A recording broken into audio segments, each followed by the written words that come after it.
Salut à tous. Pour cette vidéo, on va vous donner notre avis après un an d'utilisation du Jeep Wrangler JKU de 2015 et c'est un 3.6.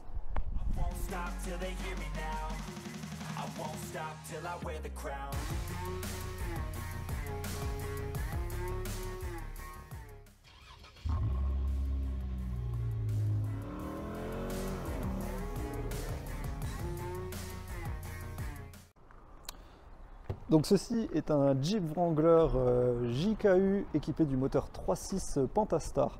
Donc c'est un moteur essence qui développe autour de 284 chevaux. Il est en boîte automatique Nage 1, assez courante dans le groupe Chrysler, Dodge et Jeep.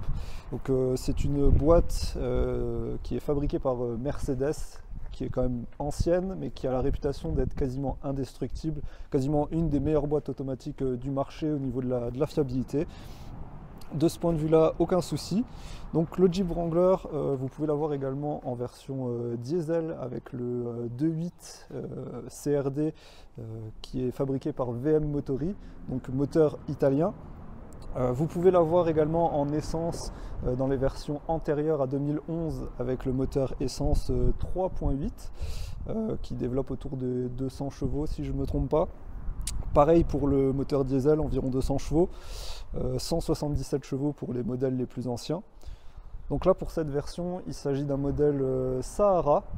En sachant que le Wrangler, vous pouvez l'avoir en version Sport, Sahara, Rubicon, en version 4 portes et en version 2 portes. La version Sahara s'adresse principalement aux personnes qui veulent une version routière du Wrangler, enfin, routière entre guillemets, puisque ça reste quand même un bon franchisseur. La version Rubicon s'adresse essentiellement aux personnes qui font beaucoup de 4x4 avec beaucoup de franchissement. Donc le Sahara plus adapté à la route, le Rubicon plus adapté au franchissement, et vous avez le modèle Sport qui lui est l'entrée de gamme on va dire des Wranglers avec moins d'options, voilà, mais pour un meilleur budget. Donc plus vous allez aller vers le Rubicon, plus forcément votre budget va être vu à la hausse puisque vous avez plus d'options. Voilà. Donc l'année dernière, on a fait une peinture Raptor sur tout l'ensemble de la carrosserie et franchement un an après, on est très content. La peinture n'a pas bougé, on n'a pas de rayures ni de micro-rayures.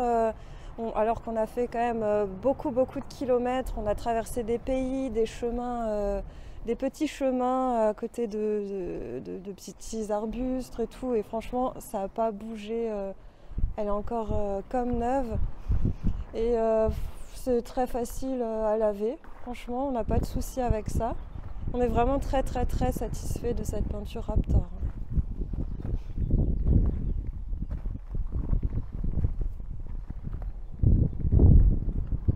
Donc là tout récemment on a investi dans des nouvelles jantes, donc on est parti sur des Black Rhino. Donc là vraiment on est sur des jantes qui sont absolument magnifiques, hein, dans un beau noir texturé.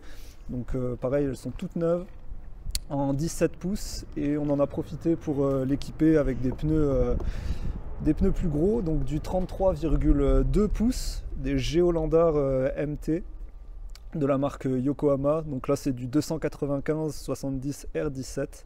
Donc avec ça vraiment vous pouvez passer partout, de très bons pneus que vous pouvez également utiliser dans la neige. Donc ça c'est important aussi de nos jours avec les lois montagne. Vous avez une bonne conception pour rouler même par temps de pluie, hein. Nous on a régulièrement roulé à travers quelques tempêtes et on n'a vraiment aucun problème même sur autoroute, voilà. Donc forcément vous avez un tout petit peu plus de bruit dans l'habitacle, hein, mais bon de toute façon le Wrangler n'est pas connu pour son insonorisation intérieure, donc bon, voilà, on sait ce qu'on a. Donc en même temps aussi qu'on a changé les jantes, on a fait installer un kit suspension Terraflex et amortisseur Rancho. Donc en tout, entre les pneus et les amortisseurs, on a gagné à peu près 5 cm. On n'avait pas besoin de plus, puisque quand vous allez au-delà, il y a quand même pas mal de pièces à changer et forcément l'ensemble du châssis a beaucoup plus de contraintes. Et pour nous, l'utilisation qu'on en avait, c'était largement suffisant, hein. Là, de toute façon, déjà avec cette hauteur-là, avec des pneus de cette taille, de toute façon, on fait déjà beaucoup de choses, on va dire, sur la plupart des chemins, chemins de terre, tout ça. Maintenant, c'est sûr que si vraiment vous faites du franchissement pur et dur, vous pouvez partir sur sur un kit Reos plus élevé, hein. De toute façon, il y a de quoi faire sur le marché. Après, c'est pareil, là, avec nous, notre galerie de toit, on a un garage qui est limité à 2 mètres de hauteur. Donc il faut savoir qu'avec une galerie comme ça, plus une Reos 5 cm, vous êtes tout juste en dessous des 2 mètres. Donc nous, on rentre tout juste dans le garage. Donc ça, c'est pareil, on ne pouvait pas se permettre une Reos un peu plus haute, quoi. Donc, mais très franchement, comme dans sa configuration, comme il est comme ça, c'est vraiment parfait. Il faut savoir que les amortisseurs d'origine sont quand même assez mous, ça avait tendance à couiner, hein. Il a que 45 000 km et pourtant il y avait un effet bateau, même dans les virages, assez prononcé. Alors que là maintenant avec les suspensions Terraflex et Rancho, on est vraiment sur quelque chose de solide, hein. Le comportement n'a vraiment plus rien à voir. Donc là-dessus on est vraiment très content. Donc sur le Jeep Wrangler, vraiment tout est customisable, on peut vraiment tout changer. Par exemple, on a changé facilement la calandre, les feux avant, les charnières de capot aussi. On a rajouté un cric aussi également avec des supports. Enfin vraiment tout est facilement démontable et on peut facilement rajouter des choses. Là, le support de barlette pour la barlette, c'était également facile. On a rajouté des bidons sur les charnières de porte. Ça aussi, hein, c'était vraiment pas compliqué à faire. Vraiment, tout est modifiable vraiment et on peut vraiment faire le Wrangler à notre sauce, à nos goûts. Et c'est vraiment ce qui est vraiment bien sur ce véhicule, hein. Là aussi, à l'arrière, on a rajouté des supports, des renforts.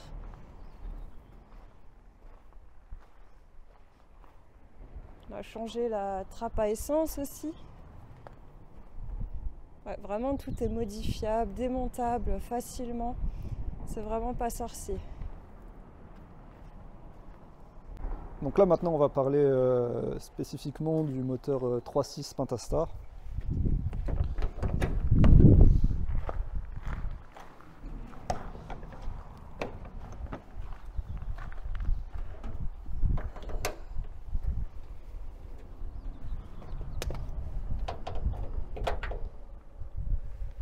Voilà, donc un gros bloc moteur, un gros V6 Jeep.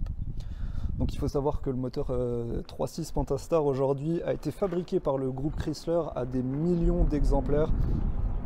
Donc on est vraiment sur un moteur fiable, hein. Là-dessus, il n'y a pas à dire. Pendant plusieurs années, lors de ses premières années de création, il a été classé dans les top 10 des moteurs les plus fiables du monde. Donc là-dessus, on peut être tranquille. Distribution à chaîne, pareil, ça diffère un petit peu des moteurs 2.8 CRD qui ont une courroie de distribution à changer. Donc là, c'est pareil, c'est des frais en moins avec une chaîne. Pour le 3.8, je ne sais plus si c'est une chaîne ou une courroie à voir. Je crois que c'était une courroie aussi. Donc, qu'est-ce qu'on peut dire sur ce moteur-là? Pas grand-chose. C'est un moteur qui fait largement le travail pour le poids du Jeep Wrangler, hein, quasiment 2,5 tonnes. Nous, à mon avis, on les a largement dépassés avec l'équipement. Et pourtant, il n'y a aucun souci, hein. C'est très coupleux. Dès qu'on a besoin de puissance, il n'y a aucun problème. Certaines personnes installent un pédale commandeur pour avoir une meilleure réactivité. Nous, on n'en a pas spécialement ressenti le besoin. Globalement, ce moteur est fiable, il n'a pas de gros défauts connus. Si je peux vous donner un conseil, c'est d'éviter les premières années, c'est-à-dire 2011, 2012 et même la moitié 2013, parce qu'en fait il y avait un défaut de fabrication au niveau des culasses côté passager. Donc vous avez la culasse qui avait tendance à se fissurer et donc entraînant forcément la casse du bloc moteur. Donc moi je vous déconseille fortement les premières années du Jeep Wrangler. Donc certains vont dire oh, ouais, machin, ils vont râler, mais bon c'est le cas, hein. Ce problème est très bien référencé sur internet. Donc bon, ça vaut pas spécialement le coup au prix de ce véhicule de jouer à la roulette russe. N'hésitez pas à choisir un 3.6 qui date d'au moins 2014. Pareil, à partir de 2014, ils ont de toute façon fait quelques petites modifications. Vous avez par exemple le filtre à huile qui change, qui est plus pratique parce que c'est pareil, les premiers modèles avaient quelques petits soucis, rien de bien grave, mais des petits soucis de design qui poussaient à changer certaines pièces. Donc au niveau du bloc, pas de gros défauts connus. Ce qui peut éventuellement arriver, vous avez donc le filtre à huile. Vous avez votre filtre à huile qui se trouve juste ici. Et avec le temps, c'est-à-dire que là on parle de Jeep Wrangler qui ont plus de 100 000 km, si vous voulez, à la base de votre bloc filtre à huile, vous avez le refroidisseur d'huile donc qui se trouve à la base. L'ensemble de la pièce est en plastique.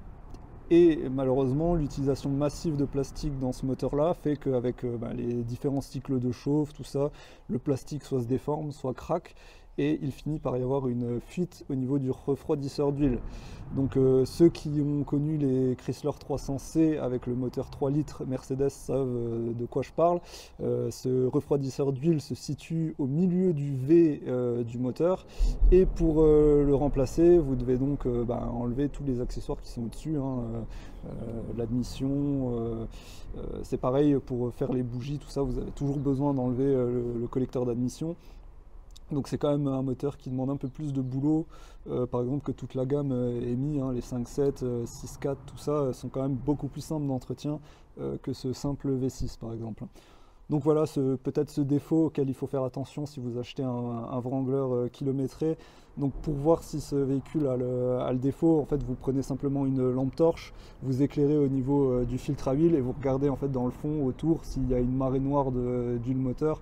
C'est très certainement que le refroidisseur d'huile en fait a une fuite. Donc voilà, à changer, c'est pas cool puisque ça demande quand même au moins 1000-1500 € de main d'œuvre. Voilà. Pareil, après, un défaut par contre qui est bien connu sur l'ensemble des Jeep Wrangler, là qu'importe la motorisation, puisque c'est toujours le même radiateur, et en fait ces radiateurs, on ne sait pas pourquoi, ont tendance à avoir des fuites vraiment au niveau des jointures, vous savez, entre le plastique de côté et le bloc radiateur en aluminium. On a toujours des micro-fuites qui apparaissent. Qu'importe le kilométrage, c'est arrivé, comme nous par exemple, c'est arrivé à 40 000 km, donc on a dû remplacer le radiateur, vous avez la vidéo sur notre chaîne. Donc on a remplacé le radiateur, depuis tout va bien, ça devrait le faire. Je pense que c'est les radiateurs Mopar qui ont un problème de conception en usine, donc ça malheureusement on retrouve ce problème là sur quasiment toutes les années, toutes les versions, tous les moteurs. Ce qui se passe, c'est que vous avez tendance à sentir quand même une forte odeur de liquide de refroidissement quand le moteur est chaud. Donc ça a une odeur assez spécifique. En soit, nous, ça fuyait, en fait on sentait l'odeur, mais la fuite n'a jamais été assez importante en fait pour causer un quelconque problème. Ça sent fort le liquide de refroidissement, on sait qu'il y a quelque chose qui ne va pas. Par contre, ça n'a jamais altéré le comportement du moteur. On n'avait pas de surchauffe, rien du tout. Donc là-dessus, c'est pas gravissime. Par contre, effectivement, c'est quand même une opération qui est assez délicate. Il y a pas mal de démontage, ça n'a rien de compliqué, mais clairement, si vous n'êtes pas très doué en mécanique, il faudra passer par un garage. Voilà. Donc comme tous les véhicules du groupe Chrysler, il y a donc une règle très importante à respecter avec les liquides de refroidissement. C'est-à-dire que tous les véhicules du groupe qui sont fabriqués avant 2013 utilisent un liquide de refroidissement HOAT, et ceux qui sont après 2013 utilisent un liquide OAT. Donc malheureusement, comme je l'ai souvent expliqué, pour les modèles qui sont d'avant 2013, il y a énormément de garagistes ou même de personnes tout simplement qui prennent du liquide universel. Ce liquide universel s'apparente très souvent, dans 90% des cas, à de l'OAT, viennent le mélanger avec leur liquide HOAT. Le mélange des deux fait une sorte de boue dans le système de refroidissement, et ça a tendance à vous faire le bazar dans le système de refroidissement. Donc comme pour le Dodge Nitro, quand vous achetez un Jeep Wrangler, assurez-vous que le chauffage intérieur fonctionne. Ça c'est vraiment essentiel, vous devez toujours contrôler ça si vous achetez un Wrangler, puisque quand il y a un mélange en fait, de deux liquides de refroidissement qui ne sont pas mélangeables, ça va avoir tendance à premièrement boucher le radiateur de chauffage. Donc vous allez perdre le chauffage, il va falloir tout changer, c'est des frais énormes pour vraiment pas grand chose bêtement. Donc ça c'est pareil, assurez-vous de faire très attention si vous achetez les versions entre 2011 et 2013, hein, puisque là c'est vraiment ces années-là qui sont sensibles. Passé 2013, ce système de refroidissement pourra accepter la plupart des liquides de refroidissement universels. C'est sûr que le mieux c'est de rester sur quelque chose de standard, Mopar ou Zerex, ce genre de choses. Assurez-vous de toujours respecter le liquide de refroidissement qui est conseillé. Pour ce qui concerne les premières versions Jeep Wrangler JK, c'est-à-dire entre les années inférieures aux années 2010, vous pouvez toujours avoir, comme le Dodge Nitro, des problèmes avec la boîte à fusibles, le TIPM, hein, qui donne pas mal de problèmes électroniques. Normalement, sur les versions après 2011, tout a été revu et vous n'avez plus ces soucis-là. Donc là, pour nous, pas besoin de s'inquiéter, normalement ça fait le boulot. Pareil, si vous ne faites pas beaucoup de franchissement, vous pouvez comme nous installer une admission directe, parce qu'en fait sur la boîte à air d'origine, vous avez vraiment une entrée d'air qui est vraiment minuscule, hein, forcément prévue pour le 4x4, qui est à peu près grosse comme ça. Donc pour moi, je pense que la quantité d'air peut être améliorée pour ce moteur-là. Et c'est vrai que depuis qu'on a installé le cône, quand même, on a un meilleur comportement routier du Wrangler, hein. Je pense que le moteur apprécie quand même. Certains disent que ça sert à rien. Il n'y a que ceux qui ont essayé qui peuvent en parler. Nous, pour le coup, on est très satisfaits. Donc globalement, moteur fiable, pas de soucis. Puissance, couple, ça fait très bien l'affaire. Il demande un peu plus de minutie du coup pour l'entretien, hein. C'est vrai que si vous avez l'habitude d'un 5.7 MI par exemple, vous allez être dégoûté de devoir démonter un collecteur d'admission pour changer 6 bougies, alors que sur un 5.7 MI vous pouviez changer les 16 bougies, tout était accessible, quoi. Donc là voilà, on sent que le groupe Chrysler avec ce moteur là a essayé de rechercher un petit peu le design à l'européenne avec quelque chose de compact, mais forcément qui demande plus de main d'œuvre et qui forcément vous permet moins de faire de l'entretien vous-même. Vous allez devoir passer au garage à la moindre petite panne, tout ça si vous n'êtes pas bricoleur. Et Jeep n'est vraiment pas réputé pour pratiquer des tarifs abordables, donc ça voilà, il faut être au courant de ça. On peut regretter aussi l'utilisation massive de plastique, hein. Ça c'est pareil, toujours chercher au budget. Vous avez par exemple les thermostats qui sont en plastique, et comme le refroidisseur d'huile, avec le temps ça a tendance à se déformer, donc c'est sûr qu'au bout d'un certain temps, votre thermostat il fera plus le boulot, il faudra le changer. Nous on l'a changé en même temps que le radiateur, on a prévu le coup. Pareil, pour toutes ces pièces-là, restez sur de l'origine. N'achetez pas de sous-marque avec tout ce qui est thermostat, refroidisseur d'huile. C'est vraiment important que vous restiez sur la marque Mopar, puisqu'il y a eu énormément de retours d'expérience de pièces de sous-marque qui ne faisaient pas le boulot, hein. Notamment les thermostats. La plupart des thermostats qui ne sont pas d'origine ne respectent pas la température d'ouverture de l'original. Donc il faut savoir aussi que c'est un moteur qui chauffe énormément pour pallier à tout ce qui est problème d'émission, tout ça. Chrysler a choisi de pouvoir faire monter ce moteur-là jusqu'à 108 degrés en température opérationnelle, ce qui est quand même énorme, hein, vraiment. Par exemple, vous avez un déclenchement ventilateur à 108 degrés. Voilà, donc c'est vrai que c'est beaucoup. Maintenant, ce moteur a été conçu comme ça. Comme je le disais récemment, il me semble qu'on a fêté les 10 millions de Pentastar fabriqués, il me semble. Donc on sait aujourd'hui que c'est un moteur très fiable, il n'y a vraiment aucun souci avec ça. Au niveau du système de freinage, on retrouve les mêmes étriers, donc c'est-à-dire piston unique qui équipe le Dodge Nitro. Donc TRW, ça fait le boulot, c'est pas un freinage fantastique, surtout pour le poids de la bête. C'est sûr que des étriers double piston minimum, ça aurait été bien plus agréable. bon, on n'a jamais ressenti, malgré le poids, l'aménagement, on n'a jamais ressenti de grosses faiblesses, mais c'est sûr que ça freine pas non plus comme une voiture de sport. Il faut en être conscient, il faut adapter sa conduite bien entendu, hein. De toute façon c'est sûr que ça, ce genre de véhicule ne tiendra pas la route comme d'autres véhicules du groupe Chrysler par exemple, hein. Donc là au niveau de l'intérieur, c'est pareil, on a choisi un modèle un peu plus récent, puisque l'intérieur a été revu par Jeep. Donc là on est quand même sur quelque chose qui est un peu plus propre, on va dire, un peu plus moderne que d'habitude avec le groupe Chrysler. Donc toujours utilisation massive, hein, de plastique, mais on va dire que ça fait un petit peu plus haut de gamme comparé à d'habitude. Même le volant, tout ça, voilà, ça fait le boulot, il n'y a rien de bien sorcier.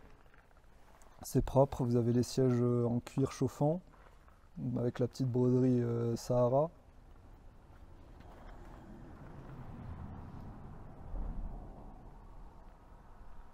Donc comme je le disais, des sièges relativement confortables, mais pas non plus de quoi faire des jours et des jours de route d'affilée. Donc là nous on a également remplacé l'ancien autoradio Sirius Jeep par un poste Android, quoi, hein. Donc là une grosse tablette. On a également un câble qui nous permet d'installer une carte SIM, chose qu'on a faite, et du coup on a la 4G sur la tablette, ce qui nous permet d'avoir toutes les applis que vous pouvez avoir sur votre téléphone, hein, Google Maps, vous pouvez vraiment tout avoir, donc c'est vraiment super, hein, une très bonne amélioration. Vous pouvez avoir Deezer relié directement à votre compte, et toutes les applis que vous souhaitez avoir, hein. Vous pouvez même avoir YouTube, tout ça, vous pouvez contrôler pas mal de choses, vous pouvez changer les fonds d'écran, tout ce que vous voulez. Vous avez plusieurs GPS de toute façon qui sont inclus, même si vous n'utilisez pas Google Maps. Et de toute façon, si vous vous connectez au Play Store, vous pouvez choisir vraiment tout ce qui vous plaît, tout ce qui peut vous faire envie. Il faut savoir que sur cette version-là du Jeep Wrangler, vous avez un système audio Alpine, donc qui produit un très très bon son. Vraiment, ça c'est pareil, on est vraiment très satisfait. Si vous aimez avoir du bon son dans votre véhicule, cette version saura vous satisfaire, hein, là-dessus, aucun souci.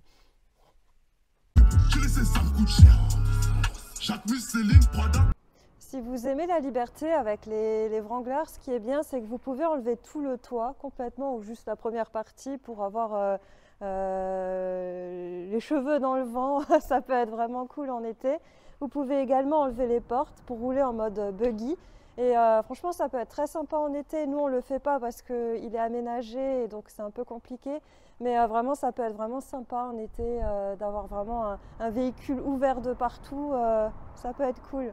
Donc nous, on a aménagé l'intérieur pour pouvoir partir en voyage. Donc on a enlevé la banquette arrière pour pouvoir mettre toute la plateforme et le lit. Et niveau place, ça peut convenir à une personne allant jusqu'à 1,80 m de long du coup. Donc on a quand même assez de place globalement. On a pu mettre toutes nos affaires. Mais si vous voulez en savoir plus sur tout ce qui est aménagement et tout, on a fait une vidéo sur notre autre chaîne YouTube. On vous met le lien en haut ou là, je sais plus trop.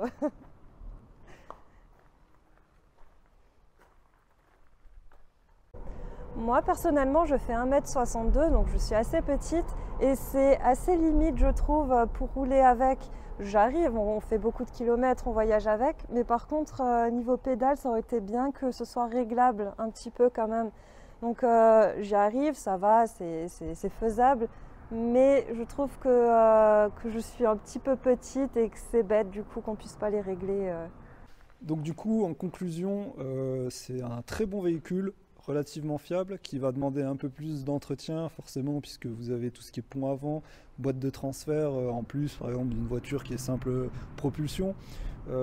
C'est faisable de voyager avec, hein. Nous on l'a fait, donc voilà. Par contre c'est sûr que derrière il faut également assumer la consommation. Ça on n'en a pas parlé, mais le 3.6, un de ses défauts c'est de quasiment consommer autant que le 5.7 MI, donc le V8. On est à peu près sur du 12 à 15 litres au 100 en fonction de l'utilisation. Globalement c'est un plein tous les 500 km. Donc c'est quand même voilà, un gros budget, un réservoir de 82 litres. Donc il faut s'attendre à des pleins d'essence aujourd'hui, puisque nous on met principalement du samplon 98, donc des pleins à 90, 100, 110 en fonction de la semaine, ça varie tellement en ce moment.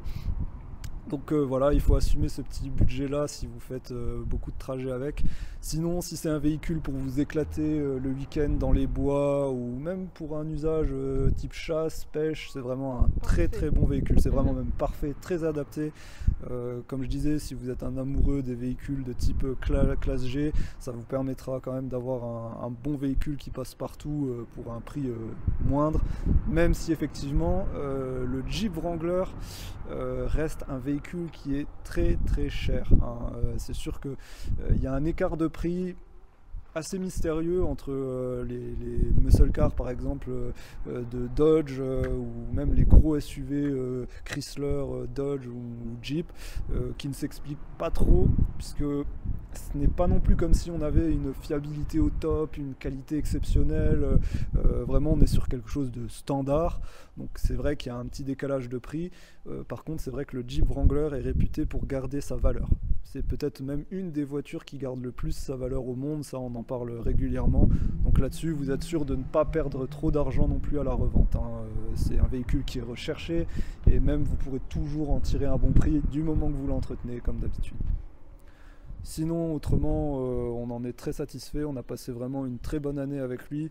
Partout où on est allé, on a fait tourner les têtes. Ça, c'est vrai que les gens s'intéressent plus à ce Wrangler-là, par exemple, qu'à la Challenger qu'on avait. Ça, c'est assez étonnant. Maintenant, c'est sûr que avec le Raptor et tout ce qu'on a rajouté, je pense que ça joue beaucoup. Il a un look d'enfer comme ça. Moi, personnellement, je n'étais pas très fan du Jeep Wrangler à la base, hein. Quand Marjorie m'avait dit qu'elle voulait ça, j'étais pas trop chaud.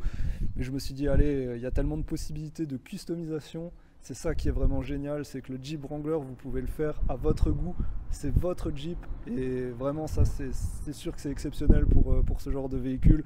La gamme d'accessoires est vraiment gigantesque, vous pouvez tout changer, comme disait Marjorie, vous voulez en faire un buggy, bah faites-en un buggy, faites-vous plaisir, il n'y a vraiment aucun problème avec cette voiture-là.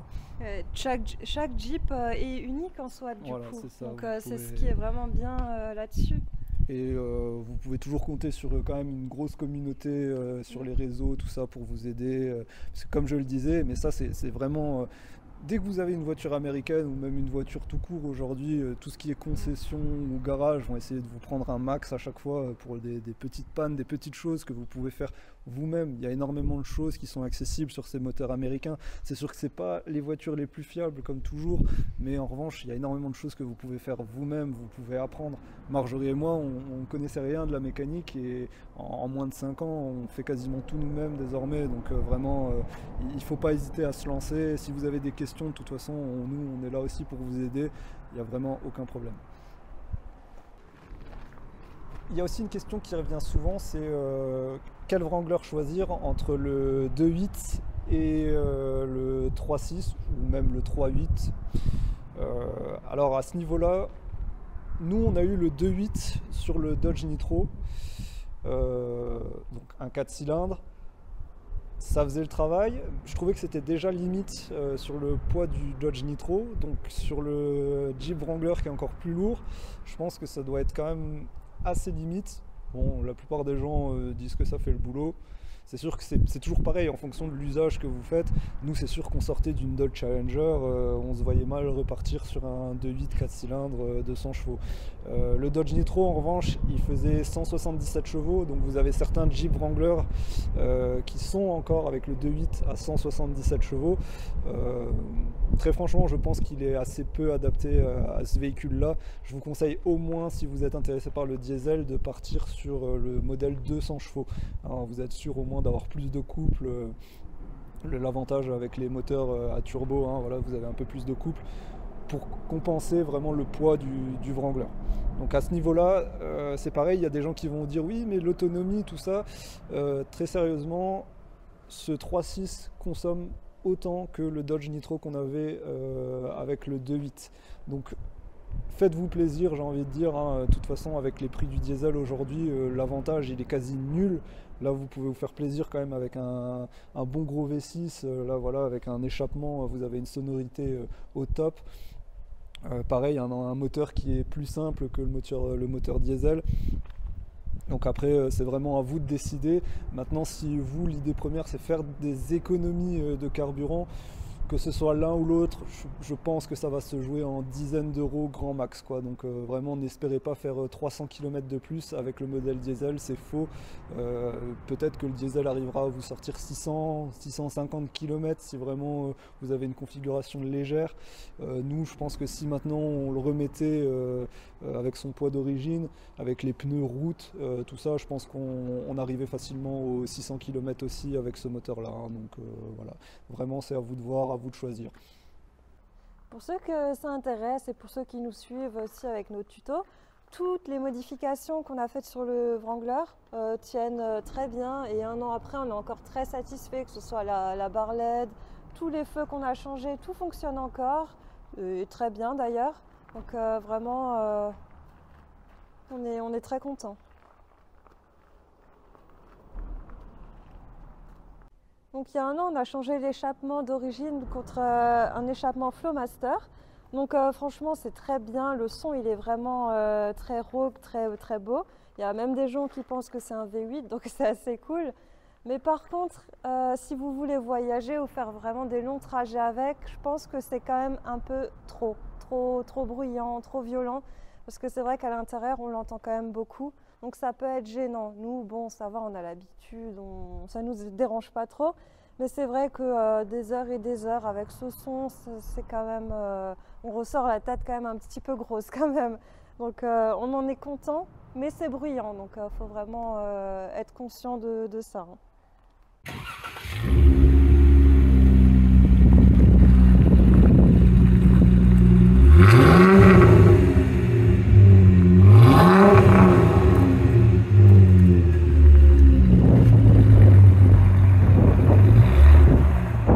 Voilà, si vous avez des questions, n'hésitez pas à nous les écrire en commentaire, on y répondra sans problème. Et si vous avez aimé la vidéo, n'hésitez pas à mettre un pouce bleu et à vous abonner. Merci. Allez, ciao, ciao, salut les amis.